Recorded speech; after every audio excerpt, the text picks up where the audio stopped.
That ugly cat, is his name Hunter? Baby, let me ask you something. Is you down the road? Oh, here's Lindholm, shot, scores! They going to the goal. Lindholm to the middle of the shot block, and shot, scores! Matthew Tkachuk, what a goal! Back to Matthews, in front. Oh, what a stop by Brannstrom. How does that not go? And play continues. Monahan back across, Mangiapane scores on the backhand. What a play as he worked it up to his foot. In with Lucic, plays it over. Lucic scores! Comes Monahan. Monahan from in, scores! Sean Monahan in overtime. Like Shillington, right in, scores!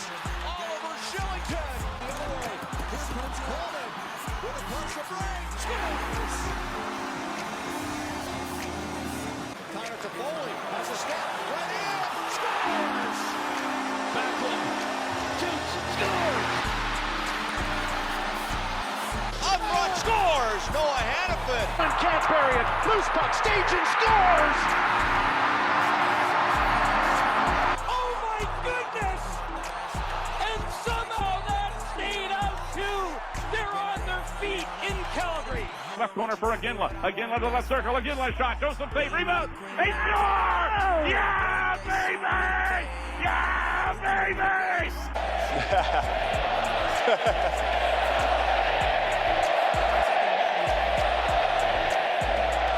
Number 12, Jerome.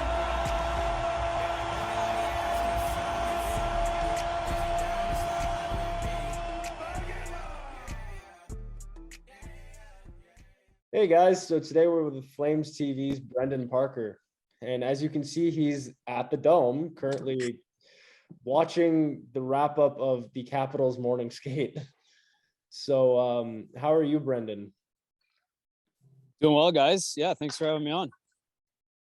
Yeah, we really appreciate you making the time to stop in and have a chat with us here. No, I appreciate you guys having me on. It's good to catch up. So yeah, I wanted to ask you about last night. Obviously, a big Flames win. Finally, steal one against the Oilers in the Battle of Alberta this year. What did you like from the team last night? What did you see? A couple of things, I think. Going back to the game against Colorado, when you look at the number one team in the NHL and the type of significance in that matchup, a lot of times it can be hard to kind of come back a couple of nights later and play another one. Obviously, it's a division rival. It's Edmonton, so you kind of feel good about the intensity and emotion being able to be there again. And it was, I thought, for the most part. But I just like the consistency of this group right now. It's from one night to the next, you generally know what you're going to get outside of the odd game here and there. Maybe you could file Montreal under that category, but it's the fact that every single night it seems to be a pretty consistent effort. And when they're playing well, they're a difficult team to handle. And I think the Oilers got a good sense of that last night. I mean, I think McDavid was quiet. Draisaitl was quiet. They were able to kind of manage the Stars on the other side and then yet kind of dictate the way the game was going. And, Michael Backlund said it after the first period. It seemed like kind of a 50-50 game after the first. And it was going to be kind of a, let's see who takes over. And the Flames did it. They took over. They used a power play goal and then kind of took over. And aside from a fortuitous bounce off an official, you're probably looking at a pretty clean slate that hockey game. And yeah, you got to like that. And as a little side note behind the scenes, I mean, we didn't get in. I say we collectively, we were on the flight, but just the fact that the players didn't get in from Colorado until about 4 a.m. on Sunday morning. So you kind of think about the time change, and you play a pretty meaningful game against the first place team. Late travel, and then the fact that you still have to kind of go back at it again. Just a little over 24 hours later. Pretty impressive, all things considered. Definitely, yeah. Talking about that consistency, and that's something we haven't seen here in Calgary for a few years. There's always been lots of ups and downs in the last couple of years here. Really highs and really lows. The consistency this year, though, you're right. Every night in, night out, they're putting a good effort on the ice, and they're playing the way that you should. And you were talking about shutting down McDavid and Draisaitl. I thought Noah Hannafin was great last night in shutting down those guys. He had a few great defensive plays on McDavid himself. We were really happy to see how the Flames handled the Oilers last night. Yeah, good active sticks, kind of all in all areas, all zones. Everybody was kind of contributing that way. I think, we saw a couple of times where Zadorov, jumped, was aggressive at the blue line and cut off, zone time, basically just not letting the Oilers get set up. But their sticks were active all night. They just didn't allow Edmonton to set up really at all. And it makes a big difference when you can kind of avoid spending any time in your defensive zone, for sure. Yeah, for sure. Awesome. And just alluding to that, like consistency and, talking about Zadorov, what's your take on the revelation that is the Zadorov and Goodbranson pairing? I mean, they've been absolutely, I want to say unreal the last 10 or so games in terms of a sample size. And I mean, Eric Goodbranson has scored the most goals by a defenseman in the NHL since January 26th. And I thought that was an absolutely ridiculous, stat to think about. So what's your take on that? You know what? I think they've been awesome for this team. And the obvious is the fact that they add the size, they have good mobility. It's a pairing that, at times I think we're probably, criticized in the early part of the year, but I think what they've done is they've spent a lot of time on it. I mean, I think if you look at the relationship, the communication that those two guys have, this is something they work on all the time. And I give a lot of credit to both guys, but, I love what Eric Goodbranson has brought right from day number one, just in terms of that steady hand back there, the contributions to the penalty kill, playing his offside that he's done, as a right shot D-man. The numbers speak for themselves in terms of the penalty kill.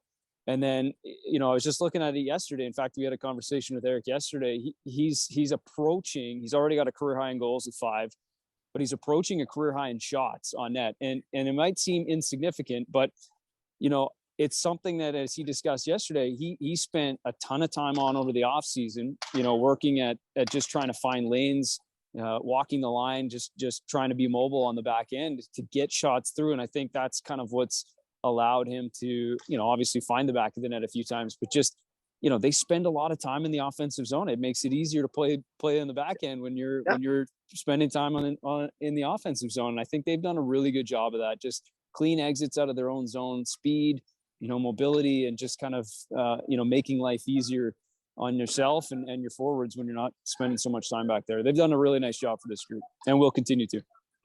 Awesome. Based off your opinion, being around the team, is the vibe and the atmosphere different in that locker room? Do these guys kind of have a sense that they're building something special here? Yeah, I think to a certain extent they do, for sure. I think you can kind of get an idea around the group when you're obviously feeling good about your game. What's not to love right now in terms of this stretch of hockey? But I think there's and I'm going to say quiet confidence, because I think, outwardly, if you listen to everybody talk, they're still under the mantra of we're not into the playoff spot until we have an X beside our name. Right. And that's fair. Right.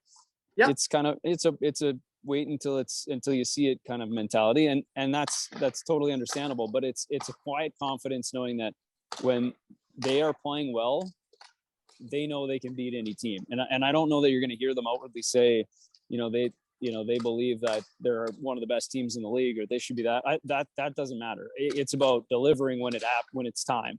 And I think they showed that against Colorado. They did that against Edmonton. I think they're just confident in what kind of game they can put on the table when it comes time. And we'll see how the rest of the season plays out. But obviously, you're in a really good spot with around less than 30 games to go here. Yeah, definitely. And we got a pretty compact schedule coming up here. We play 5-7 days. How did you feel about the ice time spread that Daryl had last night against Edmonton? I thought he spread the ice time around really well, seeing how back to back. Yeah, agreed. And I think he kind of touched on that, and that probably alludes to the fact that we were talking about with the Colorado and the late travel. He probably sensed early on that there was some fatigue there, and I don't know that you're out of the woods with that yet. Playing back-to-back games here with Washington in town tonight, right. You have the opportunity to work some new guys in. I mean, Ruzicka comes in the lineup. I thought that line was pretty good, even though he had limited minutes. I think he was in and around 8 or 9 minutes. A lot of that is just due to the fact that all the penalties in the second period, he couldn't get out there 5-on-5 as much as they would have wanted to in that middle frame, and even parts of the first period for that matter. But that's what this team has to be about. I mean, Brad Richardson in the press box last night, but you're going to need them. The schedule, it's too compact. I mean, 5-7 right now, 3-4 with travel.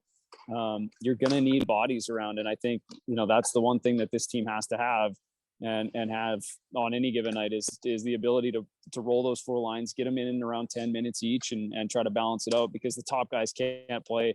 I think Lindholm was around 21 minutes. You let all skaters against Colorado. You just can't do that every single night, right? Definitely. I want to ask you about what your take is on the likes of Sean Monahan and Dillon Dube, and what your 2 bits are in terms of, I guess, how they've, sort of struggled this year to kind of, I guess, reach, a certain standard that, we've expected out of them. I guess more than likely Monahan, more so. Dube was a healthy scratch recently and all this sort of thing. But since he's back in, I thought he's looked pretty good in terms of his checking ability. I'm just wondering what your take is on both of those guys. I think it kind of 2 different examples, really, just in terms of where they're at in their career. I think, Dillon's a little obviously earlier on, and Sean's got more of the track record that kind of goes with it. And I think, when it comes to Sean, everybody kind of wants to compare, numbers wise, and here's where the numbers were and should be, or that's what you'd want it to be. And I think, the thing about Sean is that he's a guy that shows up, works every single day, and you'll never hear a complaint or see it in the body language, no matter what position he's playing. In this case, maybe he's kind of come down the lineup in terms of minutes, based on what we've seen in the past, but they're effective minutes. He's doing what he's asked to do, and you're winning faceoffs. You're now on the second power play unit. Before he spent a lot of time on the first power play unit, which has had some great success throughout the course of the year. So to me, I know everyone wants to look at salary all the time, and it has to be based on that. When you have a good team, I don't know that matters. I think when you're winning hockey games and you're contributing, and I think you can see that as him as a perfect example. It doesn't matter. Just show up, do what you're asked to do, contribute when your number's called, make sure that you're ready to go. And he's a prime example of that. Just a prototypical team player, a guy that works his bag off all the time, and that's what it's all about. And then with Dillon, I think he's still a guy that's trying to find it a little bit, right? I mean, younger guy and a heck of a hockey player, but it's the same thing. The roles aren't always going to be the same, and you're going to rotate through. And on nights when you're going with this coach, you're going to have the opportunity, and we'll see that. And he's got great speed, a lethal shot, and sometimes it's just about finding it on a consistent level, and maybe that hasn't quite been there to Daryl's liking quite yet, but he's going to get opportunities just like everybody else, because of what we talked about. There's going to be minutes to go around here down the course of the season. He'll get an opportunity, and the one thing about that guy is we've seen that when the lights are the brightest, he comes to play. So if that's a guy that comes in the playoff time and delivers like he did a couple of years ago in the bubble, is there any better addition to your lineup? It comes in fits and spurts. It's hard to play an 82 game season. He's been there 82. He'll work every single night, and sometimes the puck will go in more consistently than others, and I think we'll see that. And going back to Monahan there, with the trade deadline approaching, I've seen a lot of talk and a lot of Flames fans saying that they should move out Monahan's contract if they can, to create cap space for obviously re-signing our 3 big free agents in the offseason here. But I like to think that Monahan has a calming presence over the locker room, and he's been around here for so long that it might mess up that team chemistry if you move him out. He has a presence in that locker room, and he definitely has a voice over some of the guys here, I believe.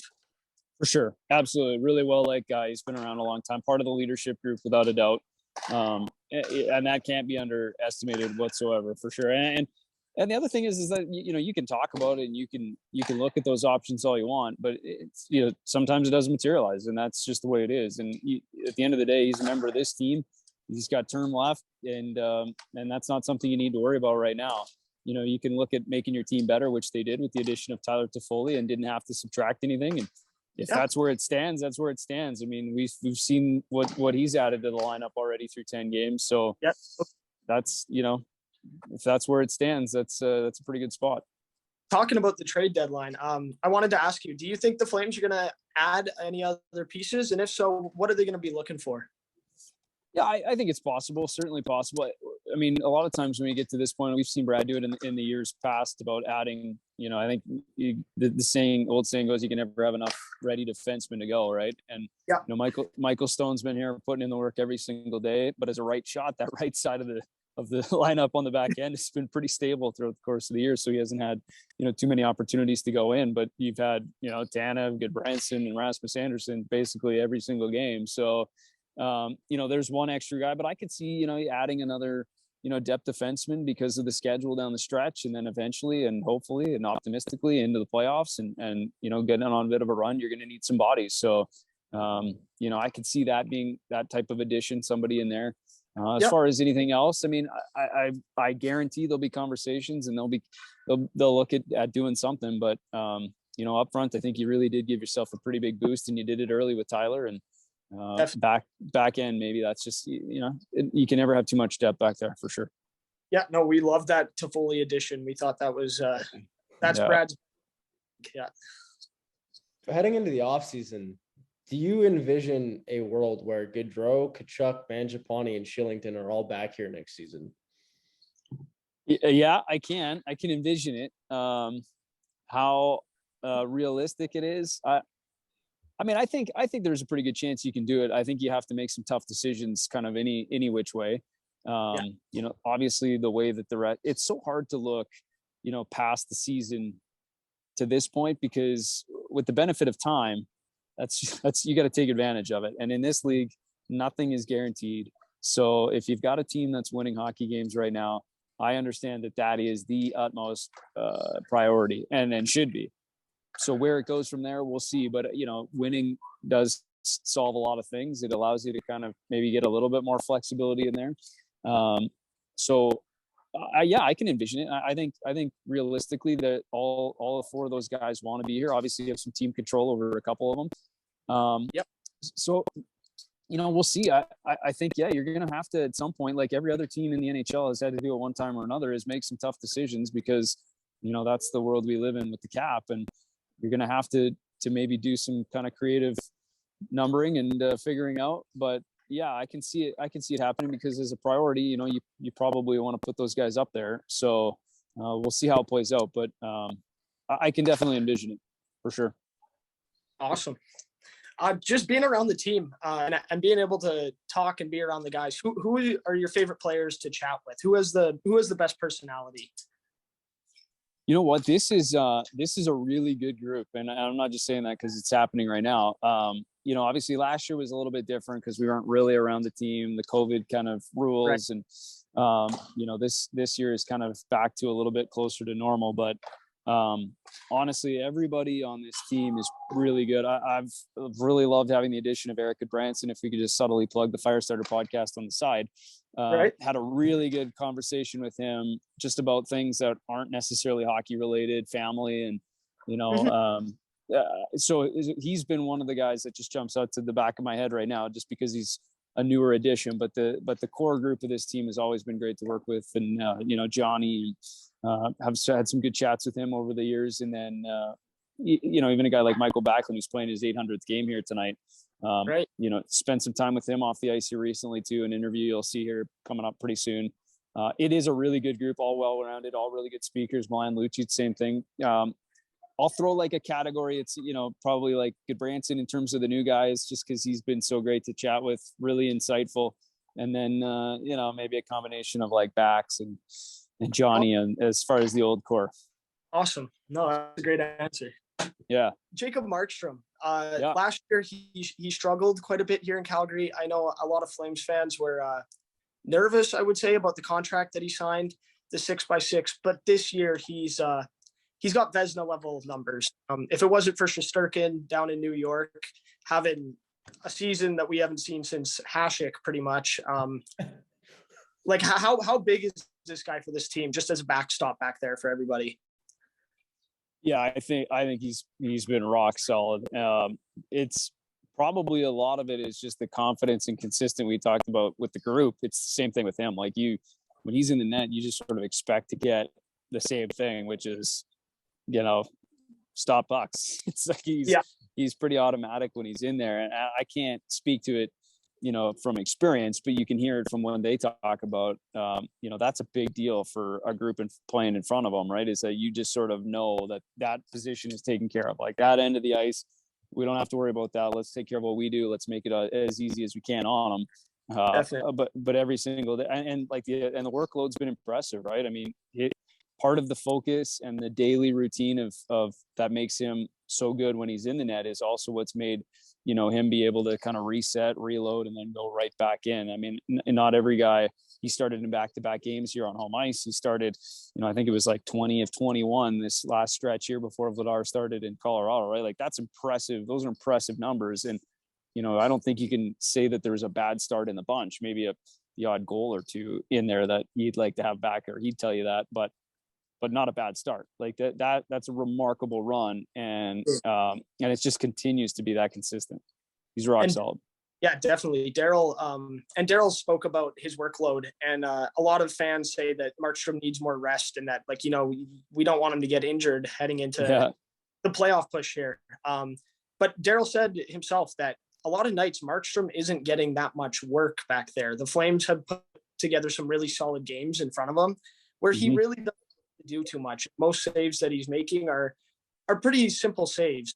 I think that's helped him out so much this year, is having that a guy like Tanev and Zadorov and Brannstrom in front of him that can just shut things down and give him some off nights, which I think has really come to fruition here in Calgary. Yeah, it's not the same type of workload that he saw in Vancouver on number of nights, right? Like, if you're changing the number from 40 plus shots to somewhere in the neighborhood of 20 to 25, maybe the odd time in 30, like I don't know the number off the top of my head, and I had looked at it somewhat recently, but there aren't a lot of games where the Calgary Flames have been outshot. And then if you add another layer to that, there are substantially less where they've been outshot by a wide margin, right? So if you go back to, I think in that win streak, they got outshot. I think the shots were probably over 45, maybe the 48 neighborhood against the Leafs, still won the game, right? So, but how often have you had shots against that are in that neighborhood? It hasn't been a lot, right? It makes a substantial difference. And I think that that's something you can't disregard for sure, is the workload night to night. You can't just look at it in totality of starts and games played. It's, what do those starts look like? And if you can have a few of those sort of 19 save, 20 save shot nights, I mean, that certainly changes things from a guy who's spending 50 minutes scrambling around in his crease, getting caved in, right? That just doesn't happen with this team, or at least doesn't happen very often. So yeah, agreed. Workload isn't just necessarily games played, starts. So what do those games look like too? Definitely, for sure. And I guess you alluded to Eric and Brannstrom as being in the category of the new guys. In terms of sticking with that category, what are your thoughts on Blake Coleman and his off ice impact in the room? Because every time this guy comes out and does press, like yesterday when he answered the question about the only goal here is to bring a cup to Calgary, that literally gave me chills. Yeah. It was genuine. I was like, this is awesome. I love Pickles. We're gonna keep calling him that until the end of time. But what are your thoughts on Blake? Yeah, it's a good point, because I kind of left him out of there, and I feel bad now. I can't think of I don't have the roster in front of me. He's been outstanding too. I don't know. I think that the one thing about this team, and I remember it was a big storyline coming into the year about who's going to take over the captaincy, right? Leadership, and you need to have a seat. How often has that conversation come up since the start of the year? Not at all, right? Doesn't come up. And the reason for that, in my opinion, is the fact that you've got so many guys in that room who can fill that category, little parts of it, right? You got, Bax has been around a long time, 14 years. He's going to take a little portion of that. Monahan's going to handle whatever he's going to handle. You got Luch in there who will speak up, and when he speaks, you're going to listen, even though he's not wearing the letter, right? You got, Blake Coleman, who's good. He's just a good guy. He fits right into the room.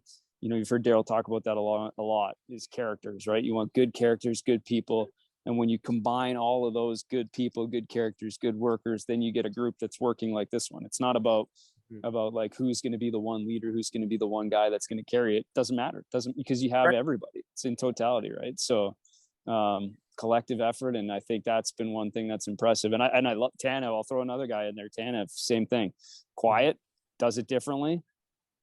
but man, does anyone like work harder and take as much, like just soaking shots, like he leads it its own, they all lead in their own way. So I love the group in that context, and Blake obviously has that experience, recent experience too. So when you hear him say the word cup, yeah, it does kind of, it resonates because he's done it twice in a row. So if anybody can speak on it, it's him. Definitely. Well, I think I touched on everything I wanted to, Raja. Do you have any last questions for him? We got to find that last one in the notepad there. I know, right? A little bit. Do you have like just I guess like a fun story that you can share, just given the job that you I mean, probably I have some for sure. Now off the top of my head, you put me on the spot. I don't know. I don't know. I mean, there's probably like a few different ones. I just think it's a fun. I mean, it's not really work, don't tell anybody, but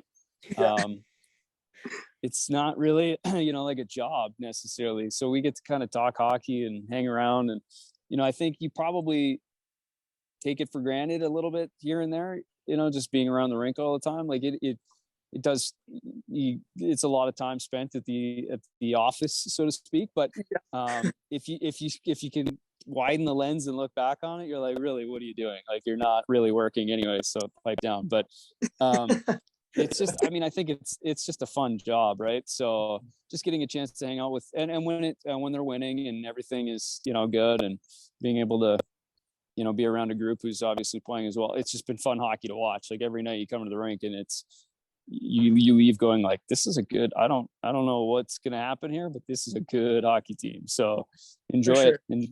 Enjoy it, boys. Yeah, no, thank you so much for your time, Brendan. We really appreciate it. Awesome. Yeah, thanks for having me, guys. You guys take care. Well, are you anybody coming to the game tonight? No, I wouldn't. No. Okay. Yeah. Well, there's enough of them. There's enough of them in March. Right? Yeah. Yeah. All right. Awesome. All right, guys.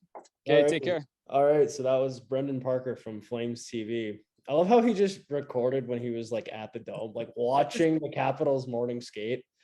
Just like what a flex. What a flex. Yeah, just chilling. No, that was really good. He had some good insight, and it was because like Ryan, I guess himself he hasn't been around the team too much this year, but Brendan has been traveling and flying with the team. So it was nice to hear some inside insight from him. That's awesome. Yeah. Yeah. If you like this video, there's more of this to come. So consider liking, subscribing, telling your friends if they're Flames fans. If they're not, we won't judge as long as you subscribe. Anyway. We'll just convert them.